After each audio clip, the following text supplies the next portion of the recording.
Afternoon এক্সপ্ৰেছৰ সৈতে ষ্টুডিঅ'ত মই পাপৰি আৰু যিহেতু এটা প্ৰসংগ যিটো খবৰে ইতিমধ্যে আমি জনাই গৈছো যে টুলপাৰ লাগিছে কাৰণ এগৰাকী বিধায়ক জড়িত হৈ আছে এটা অপহৰণ কাণ্ডৰ সৈতে দিছপুৰৰ বিধায়ক আৱাসত অপহৃত যুৱতীক ৰখাৰ কথা স্বীকাৰ কৰিছে চেঙা সমষ্টিৰ এআইডিএ বিধায়ক আশৰাফুল হুছেইনে ইতিমধ্যে যুৱতীগৰাকীৰ পিতৃৰ তৰফৰ পৰা কোৱা হৈছে যে আশৰাফুল হুছেইনে সমগ্ৰ বিষয়টোৰ সৈতে জড়িত হৈ আছে সংবাদ মাধ্যমৰ আগত প্ৰতিক্ৰিয়া ব্যক্ত কৰি আশৰাফুল হুছেইনে ক'লে যে ৰিতুল হুছেইনে এদিন দিছপুৰৰ আৱাসলৈ আনিছিল তেওঁ ইতিমধ্যে সংবাদ মাধ্যমৰ আগত সেইখিনি কথা আশৰাফুলে কৈছে আশৰাফুলে কোৱা কথাখিনিৰ মাজত কিমানখিনি সত্য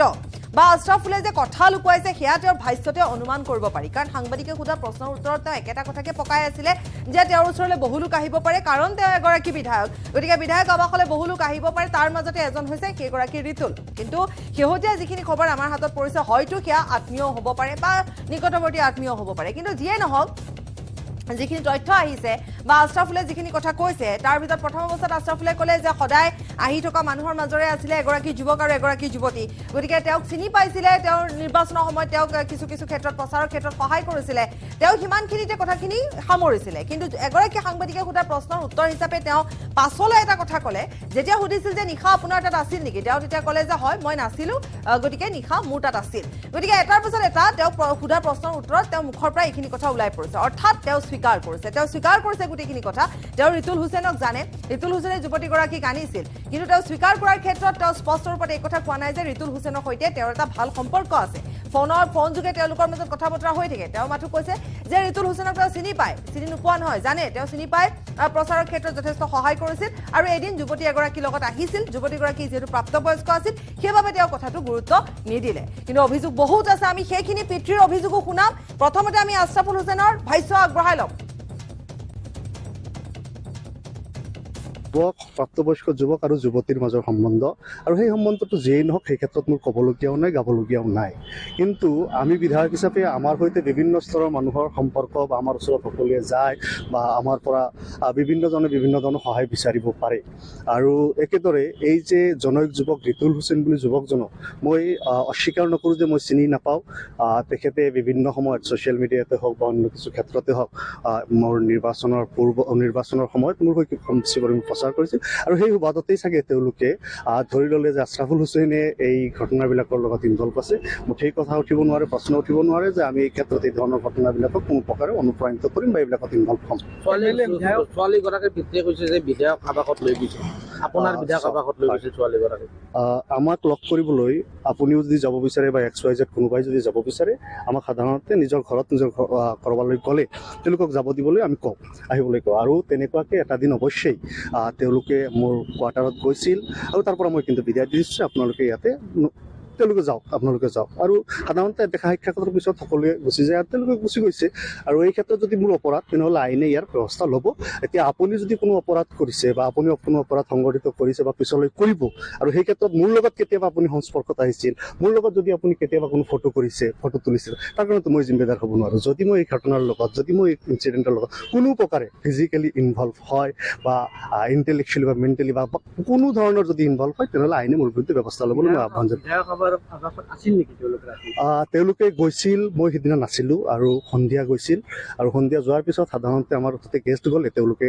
কৈ গৈছিল আৰু তেওঁলোকে তাতে এটা ৰাতি থাকি তাৰ পৰা বিদায় লৈছিল এই কথাটো অসত্য নহয় আৰু এই কথাটো মই পুলিচকে ইনফৰমেশ্যনখিনি জনাম এতিয়া কোনোবাই ক'ব যে তেনেহ'লে আপুনি এই ইনফৰমেশ্যনটো পুলিচক নিদিলে তেতিয়ালৈকে মই এৱাৰো নহয় যে ঘটনাটোকে আৰু সাধাৰণতে এজন প্ৰাপ্তবয়স্ক ব্যক্তি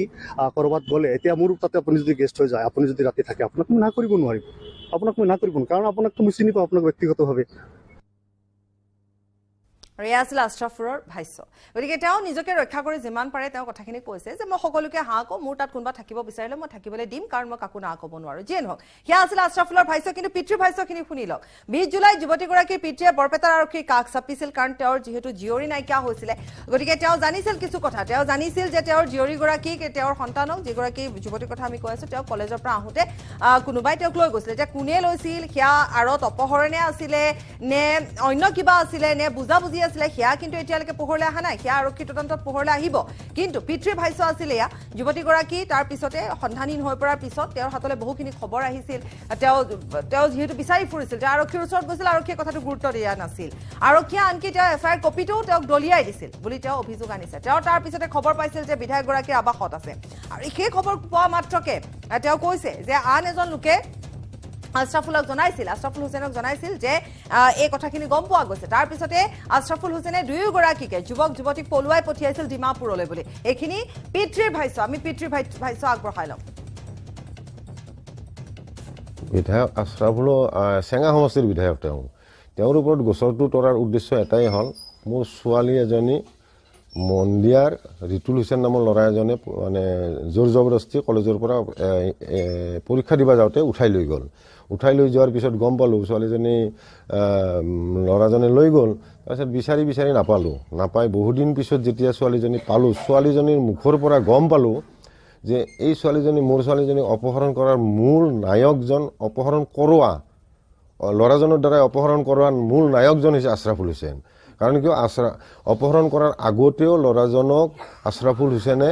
মোবাইল পে' কৰি পেলাই টকা পইচা সহায় কৰে আৰু ছোৱালীজনীক নিয়াৰ কাৰণে সি উদগনি দি আছে ল'ৰাজনক। এইটো কথা মোৰ ছোৱালীয়ে তাৰমানে ব্যক্ত কৰিছে মোৰ ওচৰত উদ্ধাৰ হোৱাৰ পিছত। তাৰপিছত ছোৱালীজনী 19 তাৰিখত ল'ৰাজনে লৈ যোৱাৰ পিছত 2 দিন 3 দিন আশৰাফুলৰ ওচৰত যাব পৰা নাই, ভয়তে যাব পৰা নাই, ৰাস্তা হেৰিত যাব পৰা নাই ক্লিয়াৰ লৈ পেলাই। তাৰপিছত আশৰাফুলৰ নিৰ্দেশত কিন্তু সদায় ফোন যোগে গম পায়, মোৰ ছোৱালীয়ে কৈছে যে ফোন সদায় আশৰাফুলে কৰি থাকে, আশৰাফুলকো ফোন কৰি থাকে আৰু আশৰাফুলৰ পৰা সহায় লয়। আৰু যোৱা 25/7/2022 তাৰিখত দিনৰ 11:30 বজাত আশৰাফুলৰ পাৰ্মিশ্যন লৈ আশৰাফুলৰ হোষ্টেলত সোমায় আৰু আশৰাফুলৰ হোষ্টেলত সোমাই 25 তাৰিখৰ পৰা 27 তাৰিখলৈকে থাকে। 27 তাৰিখলৈকে থকাৰ পিছত মোৰ ছোৱালী কোৱা হিচাপত চেঙা সমষ্টিৰে এজন ল'ৰা জিতু তালুকদাৰ বুলি ল'ৰা এজনে ইনফৰ্মেশ্যন কৰিছে আশৰাফুলক যে তোৰ তাত যি ল'ৰা ছোৱালীহাল আছে, ছোৱালীৰ দেউতাক খুব জোৰদাৰ তালাচী চলাই আছে আৰু তই ধৰাত পৰি যাবি, গতিকে তই সোনকালে ল'ৰাকে আঁতৰ কৰি দে। তেতিয়া এই 8বাৰ ফোন কৰাৰ ৰিকুৱেষ্টৰ পিছত ল'ৰা ছোৱালীহালক ৰাতি আশৰাফুলে নিজৰ গাড়ীৰে 11:30 বজাত ৰাতি 11:30 বজাত নিজৰ গাড়ীৰে গণেশগুৰিত আনি উবেৰ ধৰি পল্টন বজাৰ ৰেল ষ্টেচনলৈকে পঠাই দিয়ে আৰু লগতে টিকেট কাটি দিয়ে। টিকেট কাটি সিহঁতক ডিমাপুৰ যাব পৰা ব্যৱস্থাটো কৰি দিয়ে আৰু তাৰ পৰা ডিমাপুৰ গুচি যায়। আৰু এয়া আছিল পিতৃগৰাকীৰ ভাষ্য। গতিকে আৰক্ষীয়ে যদিহে তদন্ত কৰে তেতিয়াহ'লে সকলোখিনি কথা পোহৰলৈ আহিব যে অপহৰণ আছিল নে আন কিবা আছিল, বুজাবুজি আছিল বা যিয়ে নহওক, কিন্তু এগৰাকী বিধায়ক এই সন্দৰ্ভত জড়িত হৈ আছে। আৰু তাকে লৈ প্ৰতিক্ৰিয়া ব্যক্ত কৰিছে বিধায়ক দিগন্ত কলিতাই। ছোৱালীজনী বাপেকে কোৱা মতে যে ছোৱালীজনীক MLA আমাৰ আশৰাফুলে বিধায়ক ডাঙৰীয়াই MLA জনীক টিকেট কাটি দিছে, বিধায়কজনে সেই 2জন ব্যক্তিক টিকেট কাটি দিছে, ডিমাপুৰলৈ পঠিয়াই দিছে। আৰু ডিমাপুৰত যথেষ্ট মেণ্টেল আৰু ফিজিকেল টৰ্চাৰ পাইছে। আৰু 45 দিন পিছত যেতিয়া ছোৱালীজনীক ঘূৰাই পালে, বাপেকে দুখ কৰিছে যে এটা হ'ল সেই ৰিতুল আলী হুছেইনজনৰ ওপৰত কোনো ব্যৱস্থা প্ৰশাসনে পুলিচে লোৱা নাই। দ্বিতীয়, তেখেতে আৰু এখন FIR দিছে, FIRৰ এখন 6/11ত FIR দিছে, তাত কোনোবা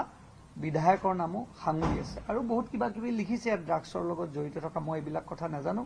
মই এটা কথা স্পষ্টতাৰে কৈছো, ছোৱালীজনী উচিত ন্যায় পাব লাগে আৰু মুখ্যমন্ত্ৰী ডাঙৰীয়া আৰু DGP ডাঙৰীয়াকো মই আহ্বান জনাইছো এইটোৰ ওপৰত তদন্ত কৰি ছোৱালীজনী ন্যায় পাব লাগে। ইয়াত FIRত লিখা মতে, দেউতাকে কোৱা মতে আশৰাফুল আমাৰ যি বিধায়ক আছে তেওঁৰ খুব নিকটতম। আৰু 2 নম্বৰ কথা, যদি বিধায়কজনে আৱাসগৃহত লৈ আহিছে, এইটোতো আৰু ক্ৰাইম হৈছে। তেওঁ কিয় পুলিচক ইনফৰ্ম নকৰিলে? আজি মোৰ ঘৰত যদি কোনোবা এজন এনেকুৱা ব্যক্তি আহে, মই কি তেওঁক বুজাই ৰাখিম নেকি? বৰঞ্চ মই পুলিচক ইনফৰ্ম কৰিম, কাৰণ মই এজন ৰাইজৰ প্ৰতিনিধি, মোৰ দায়িত্ব আছে। অংকুৰ চুৰানা অপহৰণ কাণ্ডত জড়িত আন এজন অভিযুক্তক গ্ৰেপ্তাৰ কৰা হৈছে। গৌতম দাস নামৰ এজন যুৱকক গ্ৰেপ্তাৰ কৰা হৈছে। অপহৰণ কাণ্ডত ব্যৱহৃত ছুইফ্ট ডিজায়াৰ বাহনো জব্দ কৰা হৈছে। 7 গাঁৱৰ পৰা জব্দ কৰা হৈছে ছুইফ্ট ডিজায়াৰ বাহনখন। 1800 টকাত বাহনখন গৌতম দাসে ভাড়ালৈ লৈছিল। কিন্তু গৌতম দাস এই ঘটনাটোৰ সৈতে জড়িত নহয় বুলি গৌতম দাসে জনাইছে। আৰু ইফালে পলাতক হৈ আছে এতিয়াও প্ৰবাল কলিতা সহ 3জনকৈ লোক।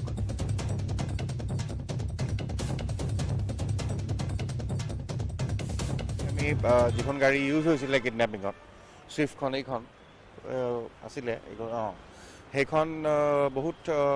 ইনভেষ্টিগেশ্যন কৰাৰ পিছত সেই গাড়ীখন পোৱা গ'ল। সেই গাড়ীখন এজন মানুহৰ পৰা ভাড়া নিছিলে, অফেন্সটো কৰিবৰ কাৰণে সেইটোও স্বীকাৰ কৰিছে চ' আৰু লাগি আছোঁ এতিয়া চাওঁ আৰু কি হয় আৰু কিয় কি পাম আৰু কেইজনমান আটক হ'বলৈ বাকী আছে আপোনালোকৰ দৃষ্টিত যিকেইজন একিউজ হিচাপে ধৰা দিছে চাওক ফিগাৰটো বস্তুটো কি হয় আপুনি কাৰোবাক ধৰাৰ পিছত আকৌ ফিগাৰ কেতিয়াবা বাঢ়ি যায় এতিয়া সদ্যহতে আমি যিখিনি পালোঁ আৰু তিনিজনমান এতিয়ালৈকে আমাৰ ৰাডাৰত আছে কিজানি আৰু বাঢ়িবও পাৰে বা নাথাকিবও পাৰে সেইটো ফাৰ্ডাৰ ইনভেষ্টিগেশ্যনতে ওলাব ইয়াৰ ভিতৰত প্ৰাইম একিউজ হিচাপে চিনাক্ত হৈছে নেকি প্ৰাইম একিউজ হৈছে নাই এতিয়ালৈকে আমি যিটো গম পাইছোঁ যিজন ভিক্টিম আৰু আমাৰ যিজন বৰ্তমানৰ কেছটোত প্ৰাইম একিউজ তেওঁলোক যথেষ্ট পুৰণা চিনাকি সেই পুৰণা চিনাকিৰ কাৰণেই সেইদিনাখন তেওঁ ভিক্টিম তালৈ গৈছিলে বা কিবা হেৰিত তালৈ যাবলগীয়া হ'ল যাৰ পিছত এই ঘটনাটো হ'ল সেইবোৰ আমি চাই আছোঁ খবৰ আৰু আছে সময় বিৰতি কেৱল ষ্ট্ৰং নহয় মাইথান ষ্ট্ৰং মাইথান ষ্টীল নিৰ্মাণৰ মানদণ্ড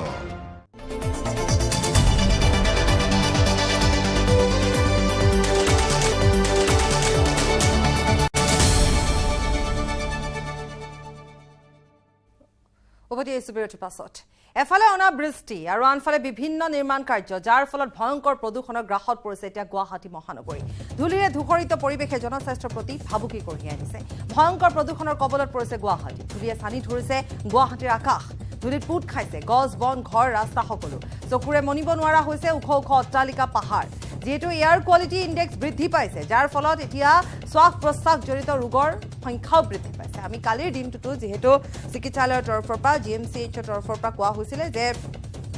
বৰ্তমান এয়াৰ কোৱালিটি ইণ্ডেক্স যেহেতু বৃদ্ধি পাইছে যাৰ ফলত এতিয়া বিশেষকৈ হাঁওফাঁওৰ ৰোগত আক্ৰান্ত হৈছে বিশেষভাৱে শিশুসকল আক্ৰান্ত হৈছে ভয়ংকৰ প্ৰদূষণৰ গ্ৰাসত পৰিছে এতিয়া গুৱাহাটী মহানগৰী আনকি কালি এটা কথাও ঘোষণা কৰা হৈছিলে যে পানী ছটিয়াব লাগিব এতিয়া GMC পানী ছটিয়াব লাগিব কিন্তু সেয়া এটা আচলতে কোনো ধৰণৰ এই ক্ষেত্ৰত সমাধান সূত্ৰ নহয় যিয়ে নহওক আমি এই মুহূৰ্তত বলেন ভট্টাচাৰ্যৰ ওচৰলৈ যাম বলেন আপোনাৰ ওচৰলৈ আহিছোঁ পোনে পোনে যদি এটা কথা কওঁ বলেন যে এজাক বৰষুণৰ খুবেই প্ৰয়োজন হৈছিল কাৰণ চাৰিওফালে নিৰ্মাণ কাৰ্য চাৰিওফালে ধূলি আৰু এই ধূলিয়ে এনেধৰণে বাতাবৰণ প্ৰদূষিত কৰি তুলিছে যাৰ ফলত এতিয়া উশাহ ল'বলৈ কষ্ট হৈছে বলেন হয় প্ৰথমে গুৱাহাটী মহানগৰীৰ যিখন ছবি সেইখন দেখুৱাবলৈ লৈছোঁ কাৰণ এক ভয়ংকৰ ৰূপ এই মুহূৰ্তত গুৱাহাটী মহানগৰীত ইয়াত দিন দুপৰৰ এই সময়ছোৱাত যদি চোৱা হয় প্ৰায় 100 মিটাৰ দূৰত্বত থকা এগৰাকী ব্যক্তিক এই মুহূৰ্তত এক মনিব নোৱাৰা এটা পৰিৱেশ আমি ৰাজপথৰ গুৱাহাটী মহানগৰীৰ বিভিন্ন চিত্ৰাংশ দেখুৱাইছোঁ গণেশগুৰি উৰণা সেতুৰ অপৰভাগৰ এটা অট্টালিকাৰ পৰা আমি দেখুৱাবলৈ চেষ্টা কৰিছোঁ যে আচলতে কি ৰূপত গুৱাহাটী মহানগৰী প্ৰদূষিত হৈছে যি বাতৰি ইয়াৰ পূৰ্বে আমি ধাৰাবাহিকভাৱে প্ৰকাশ কৰিছিলোঁ আৰু সেই প্ৰকাশ পোৱা সেই বাতৰিসমূহত প্ৰকাশ পাইছিলে যে প্ৰায় পূৰ্বৰ বা তাৰ আগৰ বছৰসমূহৰ তুলনাত এই বছৰৰ ইয়াৰ কোৱালিটি ইণ্ডেক্স যদি চোৱা হয় তেতিয়াহ'লে প্ৰতিদিনেই 20ৰ পৰা 200 পৰ্যন্ত ব্যৱধান আছিলে অৰ্থাৎ প্ৰতিটো দিনত সেই ধৰণৰ টকা দেখিবলৈ পোৱা গৈছিলে আৰু এক যাৰ তথ্যত কোৱা হৈছিল যে ভেৰি প'ৰ ইণ্ডেক্সত সেই মাত্ৰা দেখুৱাইছিলে যি ভেৰি প'ৰ আচলতে সাধাৰণতে ইণ্ডেক্স দেখুওৱা হয় দিল্লী বা অন্যান্য তেনেকুৱা ধৰণৰ আগশাৰীৰ চহৰসমূহত য'ত আচলতে ইতিমধ্যেই প্ৰদূষিত চহৰ বুলি বিবেচিত হৈছে আৰু সেইসমূহৰ কাৰণে ইতিমধ্যে ল'বলগীয়া ব্যৱস্থা পদ্ধতিসমূহৰ কথা প্ৰদূষণৰ ক্ষেত্ৰত ল'বলগীয়া সাৱধানতাৰ বিষয়সমূহ ইতিমধ্যে উল্লেখ কৰা হৈছে আৰু তাৰ পিছৰ যদি চোৱা হয় এই বছৰ গুৱাহাটী মহানগৰীত সেয়া লাগিলে নিৰ্মাণ কাৰ্যই হওক বা গুৱাহাটী মহানগৰী আৱাসিক ক্ষেত্ৰতে হওক চৰকাৰ প্ৰশাসনে ল'বলগীয়া ব্যৱস্থাৰ ক্ষেত্ৰতে হওক যিসমূহ ব্যৱস্থা ল'ব লাগিছিলে সময়ে সময়ে লোৱা দেখা নগ'ল আৰু যাৰ কাৰণে এই মুহূৰ্তত যদি চোৱা হয় তেতিয়াহ'লে মহানগৰীৰ এই পৰিৱেশ এই মুহূৰ্তত অত্যন্ত ভয় লগা আৰু দুখজনক এখন ছবি এই মুহূৰ্তত মহানগৰীবাসীৰ বাবে কিয়নো যদি ৰাজপথত বাহনসমূহ চলাচল কৰি থকা দৃশ্যাংশ আমি দেখুৱাবলৈ সক্ষম হৈছোঁ তেতিয়া আমি অনুমান কৰিছোঁ যে গণেশগুৰি উৰণীয়া সেতুৰ আনটো মূৰৰ দৃশ্যাংশ এই মুহূৰ্তত যে এখন বাহনে আনখন বাহনক 100 মিটাৰ দূৰত্বত থকা বাহনখনেই অতিক্ৰম কৰিবলৈ তেখেতসকলৰ অসুবিধাৰ সন্মুখীন হৈছে দেখিবলৈ পোৱা গৈছে যে বাহনসমূহত এই মুহূৰ্তত ইণ্ডিকেটৰ লাইট জ্বলাইছে আৰু সেই লাইট জ্বলাই তেখেতসকলে অতিক্ৰম কৰিছে বাহনসমূহ গতিকে মহানগৰীৰ প্ৰদূষণ ভয়াৱহ হাৰত আৰু ভয়ংকৰ ৰূপত যিখন ছবি পূৰ্বতে দিল্লী বা আগশাৰীৰ চহৰসমূহত দেখিবলৈ পোৱা গৈছিলে যিসমূহত আচলতে প্ৰদূষিত চহৰ বুলি বিবেচিত হৈছিলে আৰু সেই চহৰসমূহৰ এইসমূহ দৃশ্যাংশ দিনত দেখিবলৈ পোৱা গৈছে আৰু সেই ছবিখন আজিৰ দিনত গুৱাহাটী মহানগৰীত বাস্তৱায়িত হৈছে গতিকে নিশ্চয় ইয়াৰ বিষয়ত কোৱাৰ প্ৰয়োজনীয়তা নাথাকিব যে মহানগৰখন ৰক্ষা কৰাৰ ক্ষেত্ৰত কি ধৰণৰ যদি কেমেৰাত আবদ্ধ হোৱা এই দৃশ্য যি আপুনি দেখুৱাইছে আপুনি ভাবক যে আমি সেই তাৰ মাজত আমি আছো তাৰ মাজেৰে আমি অহা যোৱা কৰিছো যাতায়াত কৰিছো গতিকে কিমান বিশেষভাৱে এই ক্ষেত্ৰত কিমান এটা সমস্যা আহি পৰিছে সেয়া সহজে অনুমেয় বলেন আপোনাক ধন্যবাদ জনাম কিন্তু এটা ভাষ্য আমি মুহূৰ্তত আগবঢ়াই লম অসমত বা গোটেই পূৰ্বাঞ্চলৰ এৰিয়াত ঠাণ্ডাত বৰষুণ অহাৰ মেইন ৰিজন হ'ল ৱেষ্টাৰ্ণ ডিষ্টাৰ্বেঞ্চ এই বছৰ দেখা গৈছে যে ৱেষ্টাৰ্ণ ডিষ্টাৰ্বেঞ্চ কম আহিছে যোৱা বছৰতকৈ সেইকাৰণে আমি সেইটো ৰেইনফলত দেখা পাই আছোঁ যিহেতু আমাৰ ইয়াতে যোৱা বছৰত আমাৰ নৰ্মেল বা এভাৰেজ যোনটো কওঁ আমি সেই বৰষুণৰ আশে পাশে আছিল এই বছৰ ভালেখিনি কম বৰষুণ হৈছে কাৰণ আমি ৱেষ্টাৰ্ণ ডিষ্টাৰ্বেঞ্চ বেছি পোৱা নাই আমাৰ অসম মানে পূৰ্বাঞ্চল এৰিয়াৰ ওপৰত সেইটো এটা ৰিজন হ'ল যে এইবাৰ আমি বৰষুণ কম পোৱা নাই কাৰণ আমি গুৱাহাটীত বৰ এটা বেছি ৱেডাৰ চেঞ্জ দেখা নাপাম ধূলাটো থাকিবই যিহেতু ইমান কনষ্ট্ৰাকশ্যনো চলি আছে আৰু মটৰ ভেহিকেলো বহুত বেছি হৈছে আৰু আপাৰ আছামত আমি দুই এঠাইত বৰষুণৰ আশা কৰিছোঁ যিহেতু অৰুণাচলত বৰষুণ হৈ আছে চ' তাৰে এফেক্ট অলপ আপাৰ আছামত দেখা পাম আমি উৎপল আছে আমাৰ সৈতে আমি এবাৰ উৎপলৰ ওচৰলৈ যাম উৎপল যেহেতু বলেনে আমাক এখন ছবি দেখুৱাইছে ধূসৰ এটা ছবি আমাক দেখুৱাইছে যে এটা উশাহ দেখিলে ছবিখন দেখিলে অনুমান কৰিব পাৰি যে কেনেকৈ আমি উশাহ নিশাহ আচলতে লৈ আছো কিমান এটা ভয়ংকৰ পৰিৱেশৰ মাজেৰে আমি বাস কৰি আছো আজিৰ তাৰিখত উৎপল আপোনাৰ ওচৰলৈ আহিম এবাৰ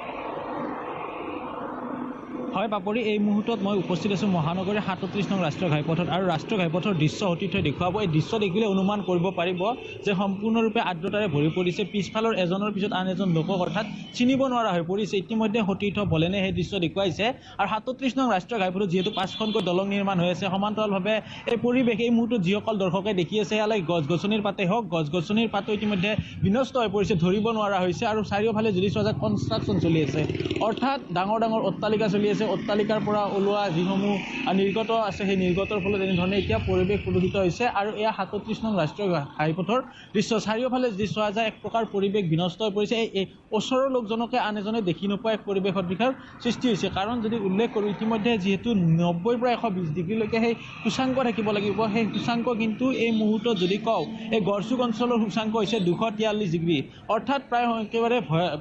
ভয়াৱহভাৱে আগবাঢ়িছে যাৰ ফলত শ্বাস প্ৰশ্বাসজনিত ৰোগ হোৱাৰ সম্ভাৱনা বেছি হৈছে সমান্তৰালভাৱে মানুহে উশাহ নিশাহ লোৱাত কষ্ট হৈছে সেই কথা যোৱাকালি টুইটযোগে ইতিমধ্যে GMCHৰ অধ্যক্ষগৰাকীয়ে স্পষ্টভাৱে উল্লেখ কৰিছে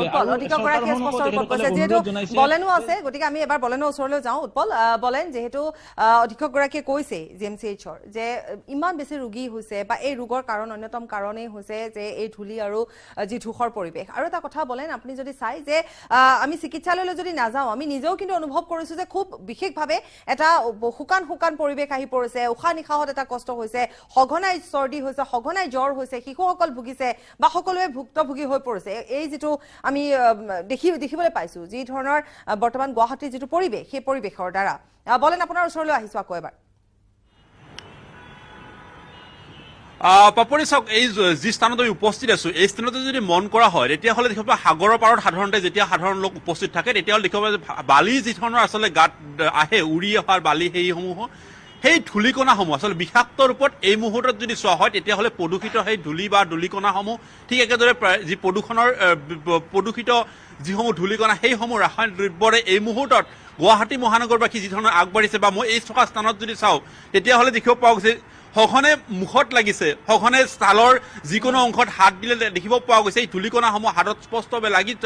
লাগি ধৰিছে গতিকে সেই ধূলিকণাসমূহৰ সৃষ্টিৰে এই মুহূৰ্তত সমগ্ৰ আকাশ বতাহ এই মুহূৰ্তত এইদৰে দেখিব পোৱা গৈছে আৱৰি ধৰিছে আৰু যাৰ কাৰণে এই মই এক পৰিৱেশ আৰু যদিও বা কোৱা হৈছে পৰিৱেশ প্ৰদূষণ নিয়ন্ত্ৰণ বৰ্ডৰ পৰা যদিও এয়া এক কোনো ধৰণৰ ৰাসায়নিকভাৱে প্ৰদূষিত গুৱাহাটী মহানগৰী চহৰ নহয় গুৱাহাটী মহানগৰী এই চহৰ প্ৰদূষণৰ অন্যতম কাৰণ হৈছে কংক্ৰিট মহানগৰীত চলি থকা যিসমূহ কৰ্ম যিসমূহ নিৰ্মাণ কাৰ্য সেইসমূহৰ বাবে মহানগৰীৰ ধূলিকণাসমূহ সৃষ্টি হৈছে বা মহানগৰীৰ এই প্ৰদূষণৰ মাত্ৰা বৃদ্ধি পোৱা বুলি উল্লেখ কৰিছে কিন্তু সেয়াই আচলতে সঁচা নে এই বিষয়টো লুকাবলৈ চেষ্টা কৰা হৈছে কিয়নো মহানগৰীত ইয়াৰ পূৰ্বে দেখিবলৈ পোৱা গ'ল যিকেইটা কল কাৰখানাসমূহ আছিলে সেইসমূহৰ পৰা তাক বন্ধ কৰাৰ জাননী প্ৰেৰণ কৰা হৈছিলে মহানগৰীত নিতৌ দেখিবলৈ পোৱা গৈছে বাহনসমূহৰ চলাচল বৃদ্ধি হোৱা দেখিবলৈ পোৱা গৈছে অতি কম কলেবৰৰ এটা স্থানত এই ধৰণৰ আচলতে গোটেই যিসমূহ ৰাসায়নিক বা অন্যান্য যিসমূহ প্ৰদূষিত হ'ব পৰা যিসমূহ কল কাৰখানাৰ পৰা আৰম্ভ কৰি যিসমূহ সামগ্ৰী থাকে সেইসমূহৰ সংযোজনেই আচলতে মহানগৰীৰ বাবে এক বিপদ মাতিছে নেকি সেয়া এই মুহূৰ্তত বহুখিনি প্ৰশ্ন আহিছে একেদৰে চিকিৎসকৰ তৰফৰ পৰা পাপৰি কোৱা হৈছে যে মহানগৰখন নিয়ন্ত্ৰণ কৰি মহানগৰখন প্ৰদূষণৰ পৰা কিছু পৰিমাণে সকাহ দিবলৈ বা শ্বাস প্ৰশ্বাসজনিত যি সমস্যা এই সমস্যাৰ পৰা ৰোধ কৰিবৰ কাৰণে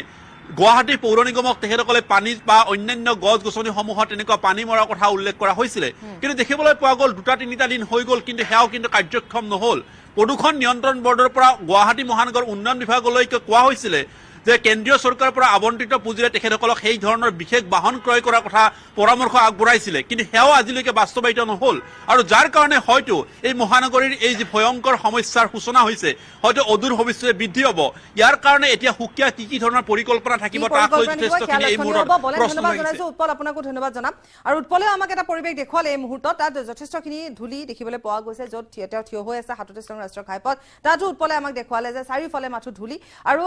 এটা ধূসৰ পৰিৱেশ দেখিবলৈ পোৱা গৈছে বলেনেও আমাক দেখুৱাইছে এটা ধূসৰ পৰিৱেশ দেখিবলৈ পোৱা গৈছে আৰু আমি নিজেও ভুক্তভোগী যেহেতু আমি ওলাই যাওঁ বা আমি যেতিয়া বাহিৰলৈ যাওঁ তেতিয়া আমি অনুভৱ কৰোঁ যে চাৰিওফালে কেৱল ধূলি গতিকে ইয়াৰ বাবে আচলতে যিসমূহ নিৰ্মাণ কাৰ্য চলি আছে সেইসমূহৰ বাবে এনে ধৰণৰ এটা পৰিৱেশৰ সৃষ্টি হৈছে উৎপল এবাৰ আপোনাৰ ওচৰলৈ আহিম আমি শেষবাৰৰ বাবে উৎপল আহিছোঁ আপোনাৰ ওচৰলৈ আপুনি আছে তাতে আৰু যিটো পৰিৱেশ আপুনি দেখুৱাই গৈছে সেয়া সহজে আচলতে অনুমান কৰিব পাৰি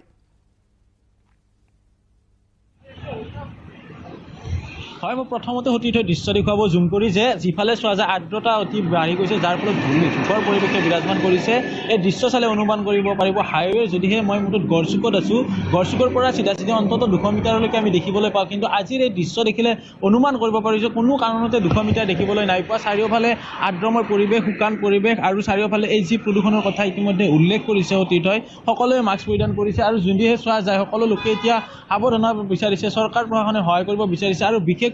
এই 27 নং ৰাষ্ট্ৰীয় ঘাইপথ 5খনকৈ দলঙৰ নিৰ্মাণ কাম কাজ চলি আছে আৰু যদিহে চোৱা যায় সোঁফালে হওক বাওঁফালে হওক সকলো দিশতে এতিয়া অট্টালিকা নিৰ্মাণ কাজ চলি আছে যাৰ ফলত অধিক প্ৰদূষণ হৈছে আৰু মই পূৰ্বেও উল্লেখ কৰিছিলোঁ যে 90 পৰা 120 ডিগ্ৰীহে এই থাকিব লাগে এই আৰ্দ্ৰাংক বা সূচাংক কিন্তু তাৰ বিপৰীতে আজিৰ তাৰিখত এই মুহূৰ্তত গড়চুক চাৰিআলিৰ সূচাংক হৈছে 243 অৰ্থাৎ এয়া অতি ভয়াৱহ এই অতি ক্ষতিকাৰক যাৰ ফলত শ্বাস প্ৰশ্বাসকে ধৰি অন্যান্য ৰোগসমূহ দেখিবলৈ পাইছে এই মুহূৰ্তত সতীৰ্থ যি দৃশ্য দেখুৱাই আছে যে এখন বাহন দেখিবলৈ পাইছে বাহনখনৰ আগত কি বাহন গৈছে বা তাৰ ওচৰত কোনো লোক আছে নেকি কোনো লোককে দেখিবলৈ সক্ষম হোৱা নাই এক প্ৰকাৰ ক'ব পাৰি 27 নং ৰাষ্ট্ৰীয় ঘাইপথৰ যি পৰিৱেশ সেই পৰিৱেশ সম্পূৰ্ণৰূপে বিনষ্ট হৈ পৰিছে গছ গছনিসমূহ সম্পূৰ্ণৰূপে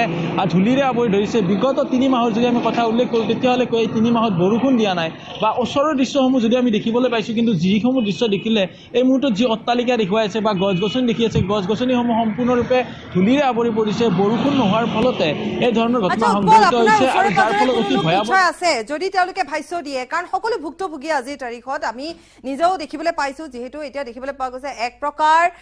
যিহেতু বতৰ সলনি হৈছে আৰু এবাৰ গুৱাহাটী মহানগৰত ইমান বিশেষ এটা ঠাণ্ডাও নপৰিল গতিকে তেনে পৰিপ্ৰেক্ষিতত বৰষুণটো হোৱাই নাই আৰু যিটো ধূলিৰ পৰিৱেশ সৃষ্টি হৈছে যিহেতু নিৰ্মাণ কাৰ্য চলি আছে আপুনি মই কথা কৈ থাকোঁতে কিছু আগবাঢ়ি যাব পাৰে কোনোবা ভাষ্য দিব পাৰে গতিকে তেনেকুৱা ধৰণৰ নিৰ্মাণ কাৰ্যবোৰ চলি থকাৰ বাবেও চাৰিওফালে ধূলি হৈছে তাত কিছুমান আচলতে কথা থাকে আপুনি চাওক আপুনি টিভি স্ক্ৰীণত আমাক দেখুৱাইছে এজন লোকে মুখত এখন ৰুমাল বান্ধি তেওঁ পাৰ হৈছে আচলতে সেই কোভিড সৃষ্ট পৰিৱেশৰ দৰে আমি এতিয়া মাস্ক যেন পৰিধান কৰিবই লাগিব কাৰণ এই ধূলিসমূহ যিহেতু নাকেৰে সোমাইছে গতিকে উশাহ নিশাহ লোৱাত কষ্ট হৈছে হয় ভাষ্য গ্ৰহণ কৰক নহয় মানে আপোনাৰ যিটো ধূলি হৈছে ইয়াতে আৰু বৰষুণ নাই যোৱা 3 মাহ ধৰি পেলাই গুৱাহাটীখনত চ' এইটো এটা খুবেই অস্বাস্থ্যকৰ পৰিৱেশ এটা হৈছে আৰু গুৱাহাটীতো পলিউশ্যন বহুত বেছি হৈছে এইটো দেখিছে পেপাৰত পাইছোঁ আমি টিভিটো পাইছোঁ আৰু এনেকৈ থাকিলে মানুহৰ খুব বেমাৰ আজাৰ হ'ব এতিয়া আৰু সেই হোৱা নাছিল বৰষুণ নাই আৰু খুব এতিয়া খুব ড্ৰাই এৰিয়া হৈছে আপুনি এনেকুৱা হৈছে যেন ফগি হৈ গৈছে এৰিয়াটো কিন্তু একচুৱেলি যে এইটো ধূলি ডাষ্ট এটা হৈছে মানুহে এইটো কিমানখিনি বুজিছে নাজানো চ' আমি সকলোৱে এইকেইদিন অলপ মাস্ক চাস্ক পিন্ধি থাকিব লাগে ধূলিৰ পৰা নিজক ৰক্ষা কৰিব লাগে সেইটোৱে মই বিচাৰোঁ কাৰণ আৰু বৰষুণটো দিয়ক সেইটোৱে কামনা কৰিছোঁ আৰু নহ'লে এনেকৈ থাকিলেতো মানুহৰ বেমাৰ বহুত বেছি হ'ব আৰু হস্পিটেলাইজ হ'ব লাগিব মানুহ এনেকৈ দি থাকিলে বাৰু সেইটোৱে আছিল এজন সাধাৰণ নাগৰিকৰ ভাষ্য আৰু তেখেতে ইতিমধ্যে ৰাইজক সজাগ কৰাৰ উদ্দেশ্যে কৈছে যে যথেষ্ট আৰ্দ্ৰতা পাইছে বা ধূলিকণাৰ যথেষ্ট বৃদ্ধি পাইছে বৰষুণ অহা নাই বিগত 3 মাহত প্ৰত্যেকজন লোকে এতিয়া হতাশাত ভুগিব লগা হৈছে আৰু ঘৰৰ পৰা ওলোৱা সময়ত সকলোকে মাস্ক পৰিধান কৰিবলৈ তেখেতেও আহ্বান জনাইছে। আৰু এই মুহূৰ্তত এই যি ৰাজপথৰ দৃশ্য দেখি আহিছোঁ, বিশেষকৈ ৩৭ নং ৰাষ্ট্ৰীয় ঘাইপথত এই যি এটা ছাতি দেখি ছাতিৰ পিছফালে যে এক প্ৰকাৰ অন্ধকাৰ দিশত গৈছে, সেই দৃশ্য আৰু এজন লোক আছে, তেখেতৰ পৰা জানিবলৈ চেষ্টা কৰিম যদি সম্ভৱ। দাদা এইবাৰ তেখেতে হয়তো মন্তব্য দিব চেষ্টা কৰে আৰু যোন লোক আহে আমি তেখেতৰ পৰা ল'বলৈ চেষ্টা কৰিম। কিন্তু এই মুহূৰ্ততো উল্লেখ কৰিছোঁ যে এক প্ৰকাৰ বিনষ্ট হৈ পৰিছে পৰিৱেশ প্ৰদূষণৰ যে ভয়াৱহ কবলত পৰিছে ৰাজধানী চহৰ গুৱাহাটী মহানগৰী। এতিয়া চৰকাৰ প্ৰশাসনে কি ধৰণে গুৰুত্ব বলেন যদি সাজু হৈ আছে, কিন্তু আমি পুনৰ কৈছোঁ উৎপল ভাষ্য সংগ্ৰহ কৰিবলৈ চেষ্টা কৰিব, কাৰণ যিহেতু সকলো ভুক্তভোগী বৰ্তমান আৰু বহুতে সাৱধানো হৈছে, বহুতে নিজে মাস্ক পৰিধান কৰিছে বা মুখত ৰুমাল বান্ধি আহিছে, কাৰণ কষ্ট পাইছে, উশাহ নিশাহ লোৱাত কষ্ট পাইছে। আৰু যিহেতু কৈ থকা হৈছে, বাতৰি পৰিৱেশন কৰি থকা হৈছে, যি এটা সমস্যা, নিজেও যেতিয়া বাহন চলাই বাইক চলাই তেতিয়াও সেই ধূলিসমূহ সেই নাকে মুখে সোমায় আৰু বিশেষভাৱে শিশুসকল আক্ৰান্ত হৈছে। গতিকে এটা পৰিস্থিতি এটা এনেকুৱা ধৰণৰ পৰিৱেশৰ মাজেৰে আমি সময় পাৰ কৰিছোঁ, য'ত আচলতে সমাধান সূত্ৰ উলিয়াবৰ ক্ষেত্ৰত বিভাগসমূহে কি কৰিব সেয়াও নিশ্চিতভাৱে লক্ষণীয় হ'ব। আমি বিভাগসমূহৰ কথা যেতিয়া কৈছোঁৱে, বলেন আপোনাৰ ওচৰলৈ আহিছোঁ, যিদিনাখনে আপুনি এই বাতৰিটো যিদিনাখনে আপুনি সংগ্ৰহ কৰিছিল, যিদিনা আমি এই বাতৰি কৈছিলোঁ যে AQI যি ধৰণে বৃদ্ধি পাইছে, গতিকে এই সময়ছোৱাতে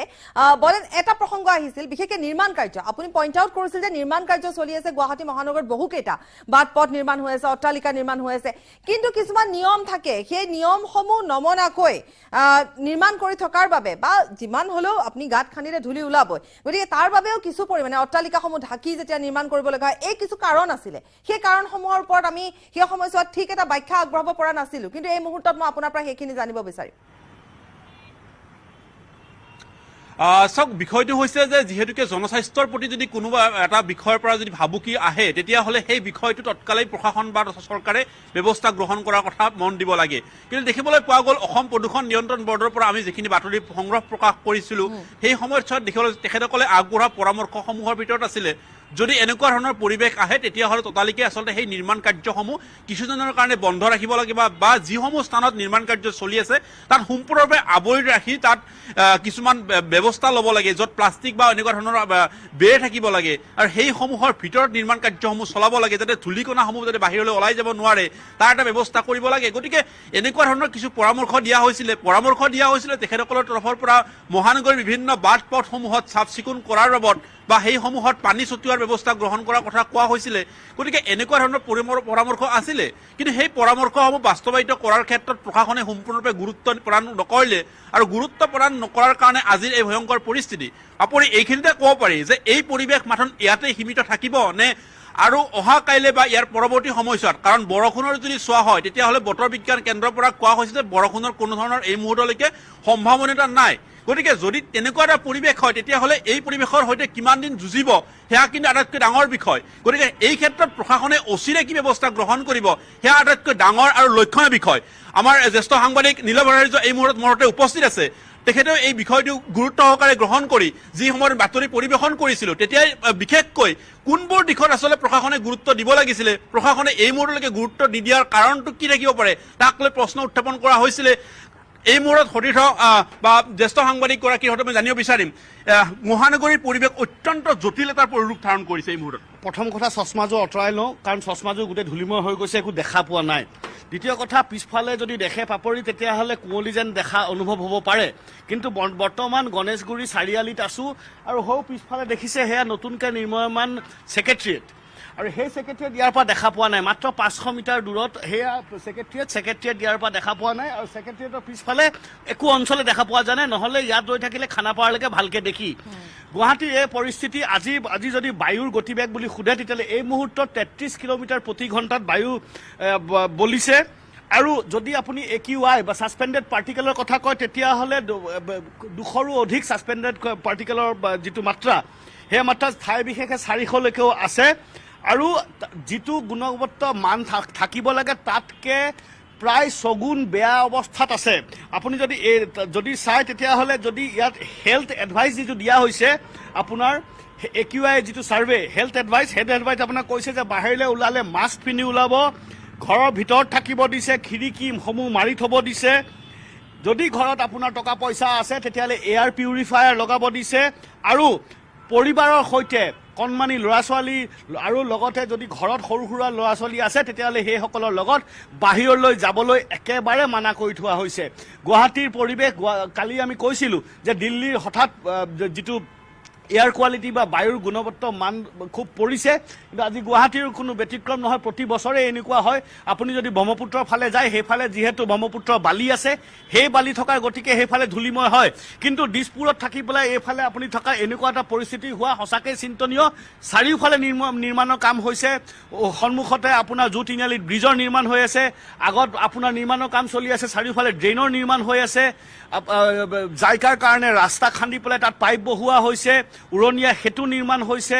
ডাঙৰ ডাঙৰ ড্ৰেইনৰ নিৰ্মাণ হৈছে, পদপথৰ নিৰ্মাণ হৈছে। মুঠৰ ওপৰত গুৱাহাটীত যিহেতু চাৰিওফালে নিৰ্মাণ হৈ আছে, তেতিয়াহ'লে কিন্তু মিউনিচিপালিটিৰ ফালৰ পৰা এই ধূলিখিনি যাতে উৰি নাযায় সেইকাৰণে ব্যৱস্থা ল'ব লাগিছিলে। ৰাতিপুৱা ব্যৱস্থা আছে, আপোনাৰ পানী টেংকিৰে ৰাতিপুৱা ৰাস্তাত পানী ছটিয়াব লাগে, য'ত য'ত এনেকুৱাকৈ সম্ভাৱনা আছে তাত পানী ছটিয়াব লাগে। লগতে যিবোৰ ঠাইত নিৰ্মাণ হয় তাত আপোনাৰ প্লাষ্টিকেৰে আৱৰি ৰাখিব লাগে। আৰু আটাইতকৈ চিন্তাৰ বিষয় যে যিটো হাৰত গছ কটা হৈছে সিমান সেই হাৰত কিন্তু গছ বা বৃক্ষৰোপণ হোৱা নাই। পাপৰি, এইটো আটাইতকৈ তেতিয়াহ'লে প্ৰতিগৰাকী কথা বলেন যে গছ কটা হৈছে, যেতিয়া আমি যিমান পাৰিছো কাটিছো, এজোপা গছো লগা নাই। প্ৰতিটো যদি এটা আসাম টাইপ ঘৰ বা অসম টাইপ ঘৰ এটা আছে, তাত চাৰিওফালে যদি ডাঙৰ ডাঙৰ গছ কেইজোপা আছে, সেই ঠাইটুকুৰাত যেতিয়া ফ্লেট নিৰ্মাণ কৰিবলগীয়া হয় গোটেইখিনি গছ কাটি দিয়া হয়। ফ্লেটটো নিৰ্মাণ হোৱাৰ পিছত যিখিনি আপোনাৰ নিয়মৰ মতে যিকণ মাটি এৰিব লাগে সেইকণ মাটি এৰি একেবাৰে মূৰ মাৰি পেলাই ফ্লেটটো নিৰ্মাণ কৰা হয়। তাত কিন্তু এজোপাও গছ লগোৱা নহয়। গুৰুত্বপূৰ্ণ এটা কথা আপুনি উল্লেখ কৰিছে এই মুহূৰ্তত। আচলতে প্ৰত্যেকে জনাৰ পাছতো এই ক্ষেত্ৰত কোনো ধৰণৰ সুব্যৱস্থা গ্ৰহণ নকৰে। নিলয় ভট্টাচাৰ্য, মই আপোনাক কিছু সময় ৰখাব লাগিব, বলেন আপোনাকো ৰখাব লাগিব, কাৰণ ইফালে উৎপল আছে আমাৰ সৈতে আৰু উৎপলে ৰাইজৰ ভাষ্য সংগ্ৰহ কৰিবলৈ চেষ্টা কৰি আছে। গতিকে উৎপলৰ ওচৰলৈ যাম। উৎপল, হয়, ইয়াত থকা সাধাৰণ জনতাৰ পৰাই পোনে পোনে জানিবলৈ ইচ্ছা কৰিছোঁ, দাদা এনেকুৱা পৰিৱেশ আগতে দেখিছিলে নে? নাই, এনেকুৱা পৰিৱেশ মই আগতে দেখা নাই, আজি দেখিছোঁ। কিন্তু এই ৰাস্তাত হাইৱেত কাম চলি আছে, সেইটোৰ কাৰণে এনেকুৱা পৰিৱেশ হৈছে। বৰষুণ আহিলে অলপ ভাল হ'ল হয়। এই এনেকুৱা আৰু তাৰমানে ৰাস্তাত যিটো কাম চলি আছে অগ্ৰগতিত, তাৰ কাৰণে ধূলি মাকতি বেছি হৈছে। নাই, এনেকুৱা পৰিৱেশ দেখা নাই। আগবেলা বতৰটো খুব ধুনীয়া আছিল, যদিও এতিয়া হঠাৎ বতৰটো এনেকুৱা সলনি হৈছে, চাৰিওফালে একেবাৰে ধূলি আৰু ইয়াৰে নিয়ৰৰ দৰে আগৰি ধৰিছে। এনেকুৱা বতৰ মানে পটককৈ সলনি হোৱাটো দেখা নাছিলোঁ, আজি হঠাৎ সলনি হোৱা দেখা পাইছোঁ। এতিয়া বতৰটো আৰু কোকৰাঝাৰৰ ফালে শিল পৰা বুলিও ৰাতিপুৱা সংবাদ মাধ্যমৰ থ্ৰুদি আমি দেখিবলৈ পাইছিলোঁ। এতিয়া দেখিছোঁ আমাৰ গুৱাহাটীতো একে পৰিস্থিতি হ'বলৈ গৈ আছে। এতিয়া বতৰটো সম্পূৰ্ণ সলনি হৈছে, কি মুহূৰ্তত এতিয়া কি হৈ আহে, ক'ত বৰষুণ আহে নে শিল পৰে, এতিয়ালৈ একো সম্ভাৱনা আমি গম পোৱা নাই। মানে বতৰটো খুব বৰষুণৰ প্ৰয়োজন হৈছে, কিন্তু কথা হৈছে যে এটা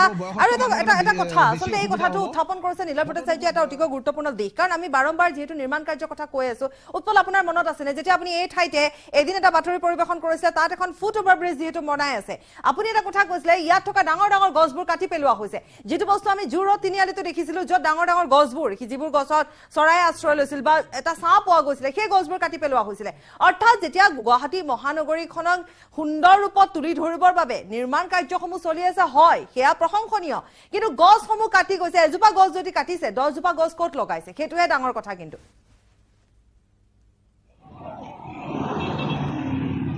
হয় চাওক, এই মুহূৰ্তত পাপৰি আপুনি যিটো এটা প্ৰশ্ন উত্থাপন কৰিছে অতি গুৰুত্বপূৰ্ণ হিচাপে এই প্ৰশ্নটো বিবেচিত হৈছে। কাৰণ মই এই বিষয়টোৰ সন্দৰ্ভত পূৰ্বেও সংবাদ মাধ্যমত বাতৰি সম্প্ৰচাৰ কৰিছিলোঁ যে 7,000 গছৰ পুলি, বিশেষকৈ যি জালুকবাৰীৰ পৰা অকল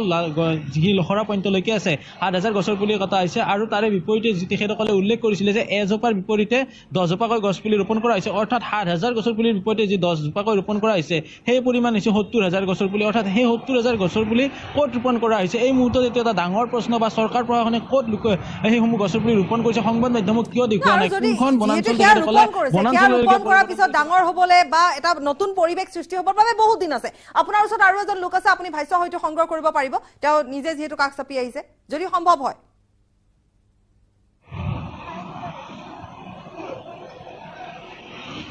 দাদা, হাইৱেত আগতে গছ গছনি দেখিছিলে আপোনালোকে? হয়, বহুত গছ গছনি দেখিছিলোঁ। বৰ্তমান ৰাস্তাটো বনোৱাৰ কাৰণে এই গছবিলাক কাটি দিছে,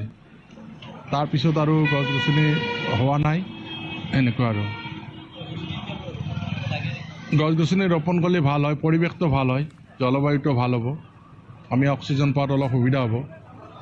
আছিল এজন সচেতন নাগৰিকৰ ভাষ্য, তেখেতে নিজৰ মতামত প্ৰকাশ কৰিছে। আৰু যদি আমি লোকসকল লগ পাওঁ তেতিয়াহ'লে আগবাঢ়ি যাম। আৰু সমান্তৰালভাৱে এটা কথা উল্লেখ কৰিব লাগিব, পূৰ্বৰ উৎপলে আমাক আজিৰ পৰা বহুদিন পূৰ্বে যেতিয়া এই ঠাইত যি সময়ছোৱাত এখন ফুটব্ৰিজ হৈছিল আৰু সেই অৰ্থাৎ নিৰ্মাণ কাৰ্য এতিয়াও চলি আছে, গছ কাটি দিয়া হৈছিল। আৰু উৎপলে সেই সময়ছোৱাত এই কথা উল্লেখ কৰিছিল যে এই গছসমূহ যে কাটি পেলোৱা হৈছে, ইয়াৰ পৰিৱৰ্তে যিহেতু অন্য গছ ৰোপণ কৰা হৈছে, সেইসমূহ গছ ক'ত ৰোপণ কৰা হৈছে বা ৰোপণ কৰা হৈছে যদি সেয়া ডাঙৰ হৈ এটা নতুন প্ৰাকৃতিক পৰিৱেশ আহিবৰ বাবে দিন লাগিব। তালৈকে সেই সময়ছোৱালৈকে এই সময়ছোৱাৰ ভিতৰত যিটো পৰিস্থিতি বা পৰিৱেশ আমি এই মুহূৰ্তত দেখিবলৈ পাইছো, তাৰ বাবে আমি নিজে ভুক্তভোগী প্ৰত্যেকগৰাকী। আমি চেষ্টা কৰিম, যদি বলেনো আমাৰ সৈতে আছে সংযুক্ত হ'বৰ বাবে আমি চেষ্টা কৰিম। বলেন আপুনি আছে যদি আহিব পাৰে, অকণমান আপোনাৰ সৈতে কথা পাতিব বিচাৰিম। যিহেতু আমি কথা পাতি আছো নিৰ্মাণ কাৰ্য, আমি কথা পাতি আছো যিহেতু এয়াৰ কোৱালিটি ইণ্ডেক্সৰ কথা আমি পাতি আছো যিহেতু নিলয় ভট্টাচাৰ্যই উত্থাপন কৰা আন এটা কথা, যিটো অন্ততঃ মোৰ দৃষ্টিত এটা অতিকৈ গুৰুত্বপূৰ্ণ বিষয়, যে গছ কটা হৈছে, গছ পুলি হেনো ৰোপণো কৰা হৈছে, কিন্তু ক'ত ৰোপণ কৰা হৈছে? আৰু যদি ৰোপণো কৰা হৈছে, সেই গছ পুলিসমূহে গুৱাহাটী মহানগৰীৰ আশে পাশে কেনেকুৱা ধৰণে বা কেতিয়ালৈ ডাঙৰ হ'ব, কেতিয়ালৈ সেই পৰিৱেশ ঘূৰি আহিব? হয়, গুৱাহাটী মহানগৰী সুন্দৰ কৰাৰ প্ৰয়াস কৰি থকা হৈছে, চেষ্টা কৰি থকা হৈছে। তাৰ পৰিৱৰ্তে কিন্তু এনেকুৱা ধৰণৰ এটা পৰিৱেশৰ মাজেৰেও আমি আগবাঢ়িবলগীয়া হৈছে। আৰু তাৰ বাবে দোষী কোন, দায়ী কোন? বলেন। চাওক, প্ৰথম কথা হৈছে গুৱাহাটী মহানগৰীখন সুন্দৰ কৰা তথা গুৱাহাটী মহানগৰ আধুনিক কৰা, গুৱাহাটী মহানগৰীৰ নতুন নতুন প্ৰকল্পসমূহত হাত দিয়া হৈছে। কিন্তু সেই প্ৰকল্পসমূহ নিৰ্মাণ কৰিবলৈ যাওঁতে যিটো প্ৰাকৃতিক পৰিৱেশ আছিলে মহানগৰীৰ, সেই পৰিৱেশটো সম্পূৰ্ণৰূপে ধ্বংস কৰি দিয়া হৈছে। মহানগৰীৰ অট্টালিকাসমূহ নিৰ্মাণ কৰাই হওক বা মহানগৰীৰ যিসমূহ আন্তঃগাঁথনি নিৰ্মাণ হৈছে, সেইসমূহত সঘনাই দেখিবলৈ পোৱা গৈছে গছ গছনিসমূহ ধ্বংস কৰা দেখিব পোৱা গৈছে। আনকি দেখিবলৈ পোৱা গৈছে জনতা ভৱন নিৰ্মাণ কাৰ্য অসম বিধানসভাৰ চৌহদ নিৰ্মাণৰ সময়তো দেখিবলৈ ডাঙৰ ডাঙৰ গছসমূহ কাটি দিয়া হ'ল। সেই স্থানসমূহত পুনৰবাৰ গছ ৰোপণ ৰাখিম। আপোনাৰ সৈতেও আমি সংযুক্ত হ'ম পুনৰ এবাৰ। উৎপলো আছে আমাৰ সৈতে, আপোনালোক লাইনতে থাকিব। কিন্তু যিহেতু আমি পৰিৱেশো দেখুৱাম আৰু সময় আমাৰ বিৰতিৰো হৈছে, গতিকে আমি এবাৰ পুনৰ এই প্ৰসংগলৈ আহিম আৰু আমি বিৰতিৰ পাছত উভতি আহি আপোনালোকৰ সৈতে পুনৰ এবাৰ সংযুক্ত হৈ আমি কথা পাতিম। আমি সেই ব্যাখ্যা আগবঢ়াম যে কিমান এটা বেয়া পৰিৱেশৰ বেয়া পৰিস্থিতিৰ দিশে আমি বৰ্তমান আগবাঢ়িছো। ক্ৰমান্বয়ে অৱনতি ঘটিছে এতিয়া AQI, ধূলিয়ে ছানি ধৰিছে গুৱাহাটীৰ আকাশ। শিশুৰ পৰা বৃদ্ধলৈকে প্ৰত্যেক বয়সৰ লোকে চিকিৎসাধীন অৱস্থাত আছে, হাওঁফাওঁৰ ৰোগত ভুগিছে, প্ৰায়ে চৰ্দি জ্বৰ কাহ হ'বলৈ ধৰিছে। তাৰ কাৰণ আমি বিচাৰি পাবলৈ হ'লে এটাই মাথো, কাৰণ সেয়া হৈছে ধূলি, চাৰিওফালে ধূলি। আৰু গতিকে আমি সেই যেন এটা এনেকুৱা ধৰণৰ পৰিৱেশৰ মাজলৈ পুনৰ উভতি গৈছো, য'ত আমি মাস্ক পৰিধান কৰাটো বাধ্যতামূলক হৈ পৰিছে। কাৰণ উশাহ নিশাহত কষ্ট হৈছে। কণমানি শিশুটিক বিদ্যালয়লৈ পঠোৱাৰ সময়ত মাস্ক পৰিধান কৰাটো পুনৰ এবাৰ বাধ্যতামূলক হৈ পৰিছে। বা ঠিক তেনেধৰণে ওলাই যোৱাৰ সময়ত শৰীৰত য'তে ত'তে ধূলি ছানি ধৰিছে। গতিকে এই এটা পৰিৱেশৰ মাজেৰে বৰ্তমান আমি আগবাঢ়িবলগীয়া হৈছে। ব্যাখ্যা পুনৰ আগবঢ়াম। সময় হৈছে চমু বাণিজ্যিক বিৰতি। কেৱল ষ্ট্ৰং নহয়